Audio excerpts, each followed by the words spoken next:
نحمدہ ونصلی علی رسولہ الکریم۔ انقلاب امت کی وحدت سے آئے گا۔ انقلاب، تبدیلی، نعرے ہماری قوم کی عادت بن گئی ہے۔ پریکٹیکلی اس کے بارے میں بہت کم لوگوں کو علم ہے کہ یہ صرف نعرے ہی ہیں، ہم کر کیا رہے ہیں، وہ کیا ہے، یہ ایک جذبہ جنوں ہے۔ میرا کام اسلامک ورلڈ کی امن اور یونائٹی کا ہے۔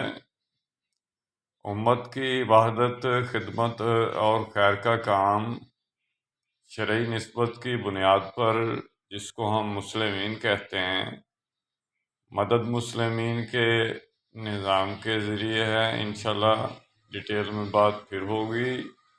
نسبت، وحدت، خدمت، خیر کے ساتھ۔ اللہ حافظ۔